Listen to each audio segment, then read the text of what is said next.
Hello everybody, welcome back to my channel. Welcome if you are new here.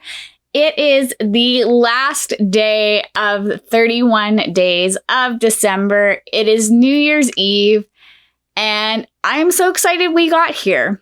So I figured to finish off the month, I would just read you guys a creepypasta and see where we go from there. This one I'm actually really excited about. It looks really interesting and I hope that you all enjoy it. So this one is called My Doorbell Keeps Ringing and I'm the Only One That Can Hear It. So I've lived with my parents in the same house for over 20 years. Nothing exciting really, just the same little neighborhood they raised me and my sisters in. Sometimes it's nice. I know every back road and where to find whatever I'm looking for, though it can be a pain in the ass at times. You notice who's moved on to bigger and better things and who's still stuck waiting for opportunities. I'm sure you can tell that I'll fit the latter. After my older sister moved across the country to go to college, the house grew quiet. It was just my parents and they didn't have much to say to me. I'm in my late 20s. Not interested in racking up a debt for an education, have no car, and in all honesty, I'm not really sure what my main goals in life are. I guess the backstory isn't really needed to push this along, but I figured I'd just fill you in. My sleep schedule is messed up due to binging Netflix and having nothing to fill my days. I wake up around 5 p.m. and kind of just let my time drift by, which I didn't mind at all until a few weeks ago. Now, my parents' house has 2 living rooms. And with my siblings all doing their own things, they pretty much gifted half the house to me.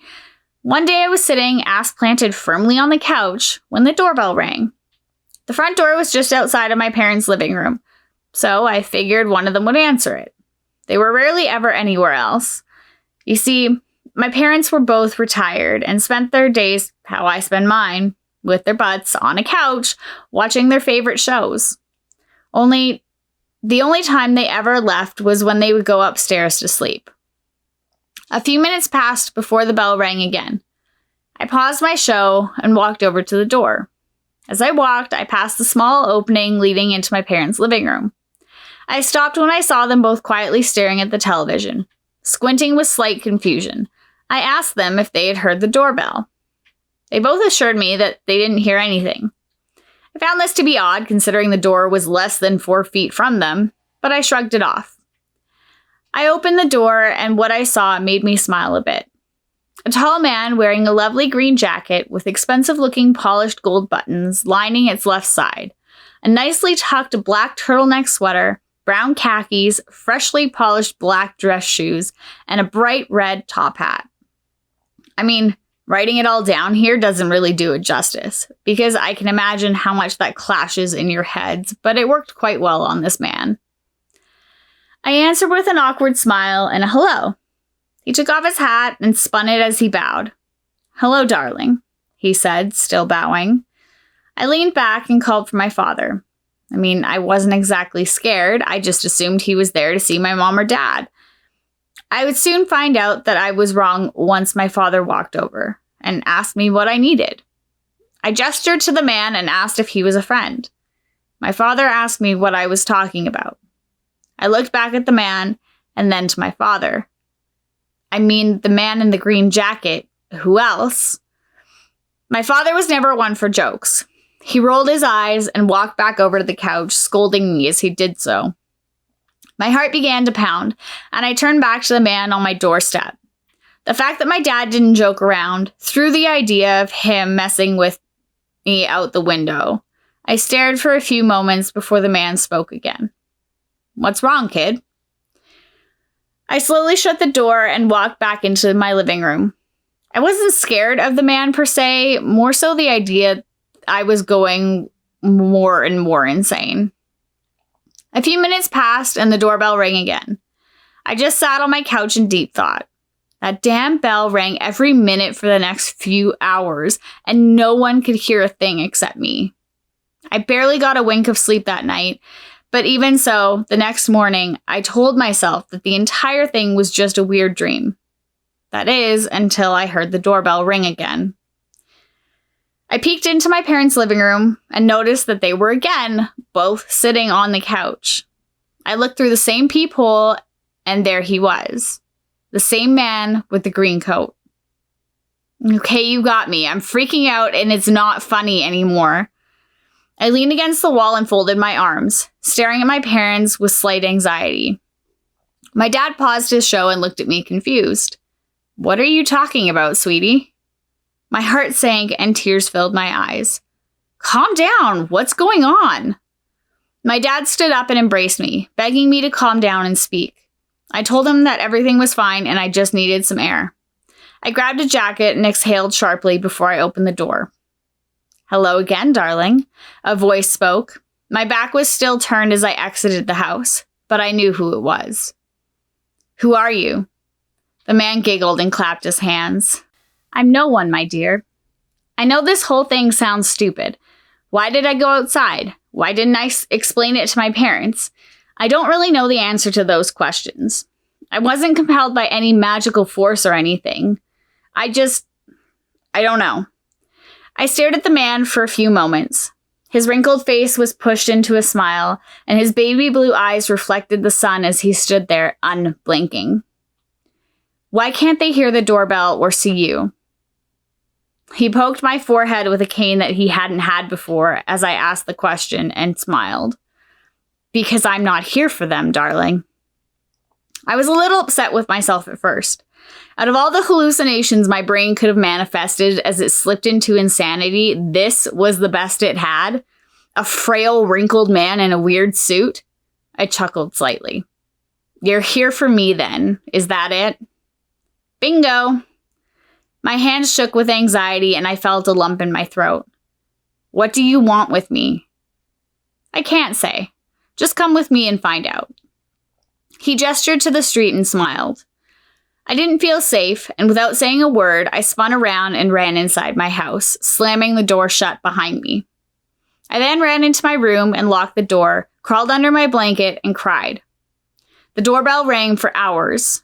Occasionally, I would peek through my blinds and he'd make eye contact with me, waving and smiling as he continuously pressed the doorbell.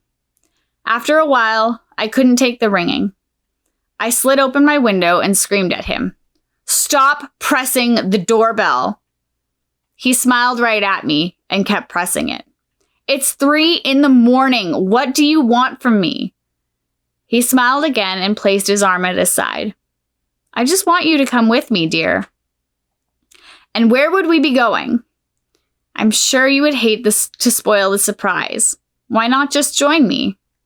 He reached his hand toward me and stood silently on my doorstep, smiling. I was beyond mad. Or was it scared? Whatever I was feeling wasn't good. Something appeared on my doorstep and refuses to leave unless I go with him to who the hell knows where. I've had it. I ran out of my room and into my garage. I grabbed my dad's hammer from his workbench and threw open the front door. Are you coming? He asked as I jumped onto the porch. I swung the hammer at him, but it just phased right through him. The force of it spun me around and I landed on my ass. Be careful, my dear. That can be dangerous. He began laughing and wiped his nose as he stared at me. I got up and began striking the doorbell with the hammer repeatedly, refusing to stop until finally my father ran out and restrained me. The man watched with a smile as I fought with my father. I didn't give up. I kept struggling, taking any shot I could to strike that damn bell. Finally, my dad was able to pull me back inside and set me on the couch. Would you like to explain just what the heck is going on, young lady? I pulled my knees to my chest and sobbed. I didn't know what to say to him, so I just told him the truth. He listened without interrupting and nodded with understanding. When I was finished, he scratched his head and hugged me. I stayed at a mental hospital for the next 2 weeks, explaining to psychologists and counselors the same story over and over again. None of them believed me, but they were extremely comforting and nice about it. Was I supposed to be mad at them? I didn't mind one bit because I slept like a baby. You know what wasn't connected to my room? A doorbell. I've since been released and am currently back at my parents' house. I feel terrible for them because they're an awesome support group and just want to see me get better.